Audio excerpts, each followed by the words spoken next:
नज़रिया एक लड़के की कहानी। अरे रिया, क्या पूरा दिन किताबों में उलझी रहती है? चल आज फिर फिल्म देखने चलते हैं। वैसे भी आज केवल एक ही लेक्चर लगना है।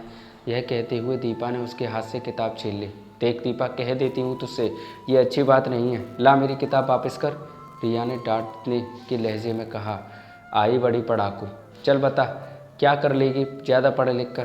करनी तो बस शादी ही है ना, और कौन सा तुझे कुछ किसी को कमा कर खिलाना है? आखिर संभालना तो घर ही है ना, दीपा ने समझाने के लहजे में उससे कहा। ये तू कह रही है दीपा, क्या हो गया है तेरी सोच को? वैसे तो खुद को बड़ी मॉडर्न समझती है, क्या यही है तेरी आधुनिकता? क्या केवल आधुनिक कपड़े पहन भर लेने से कोई आधुनिक लगता है? रिया ने अचंभित होते हुए कहा। आज के इस महंगाई के दौर में प्रत्येक व्यक्ति को अपनी आजीविका के बारे में सोचना पड़ता है। इसके अलावा स्वाभिमान नाम की भी कोई चीज़ होती है। किसी के समक्ष अपने खर्चे के लिए हाथ तो नहीं फैलाना पड़ता। देख रिया, अपना भाषण तू अपने पास ही रख। तुझे कमा कर खाना है तो खा, मैं किसी और अमीर लड़के से शादी कर लूँगी, फिर पति बन जाने पर और उसका बटुआ मैं तो सारी उम्र बैठकर खाऊंगी। यह सब सोचते सोचते वह न जाने किस दुनिया में खो गई।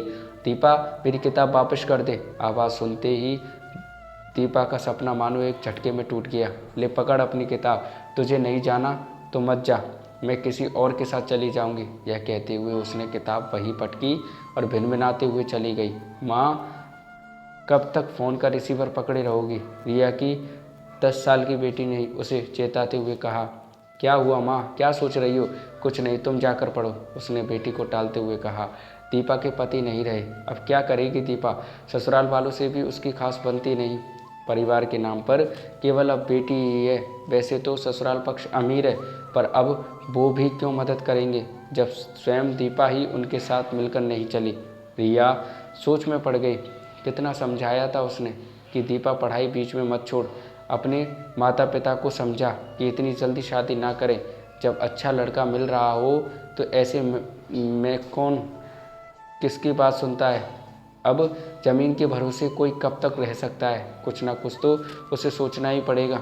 पति का बटुआ भी अब भला कितने दिनों तक साथ देगा?